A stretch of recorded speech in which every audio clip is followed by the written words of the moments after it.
रामपुर नामक एक गांव में रामू नाम का एक गरीब किसान रहता था।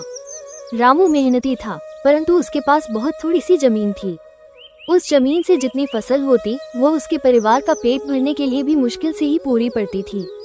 उसकी गरीबी और मेहनत को देखकर गांव के लोग कहते, रामू, इतनी मेहनत का क्या फायदा? तुम्हारा भाग्य ही खराब है जो तुम इतना परिश्रम करने के बावजूद भी गरीब हो। ये सुनकर रामू थोड़ा उदास हो जाता, पर फिर भी वो मेहनत करना नहीं छोड़ता। एक दिन गांव में एक साधु आए।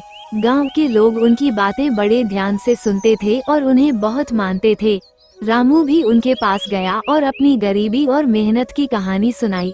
साधु ने उसे ध्यान से सुना और फिर कहा, तुम्हारी मेहनत जरूर रंग लाएगी बेटा, बस धैर्य रखो और अपनी मेहनत को बढ़ाते रहो।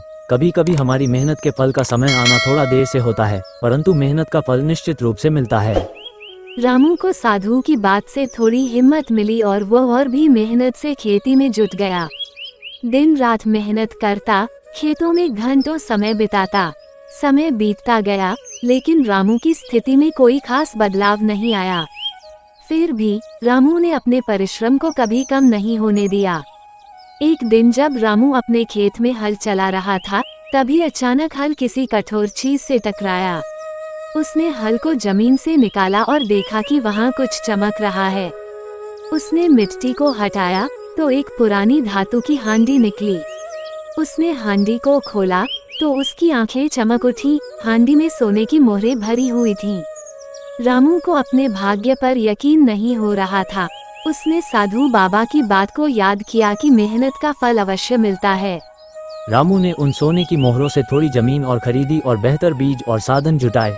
अब उसकी फसल बहुत अच्छी होने लगी और कुछ ही सालों में वह एक समृद्ध किसान बन गया। उसकी मेहनत और भाग्य ने मिलकर उसका जीवन बदल दिया।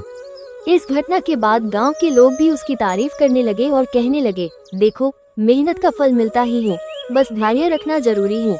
रामू ने अपनी मेहनत और धैर्य से सिद्ध कर दिया कि सच्ची लगन और परिश्रम से किस्मत भी हमारे साथ चलने लगती है। अगर आप सारे लोग इसी तरह का वीडियो देखना चाहते हैं तो मेरा चैनल को सब्सक्राइब और शेयर करना ना भूलें।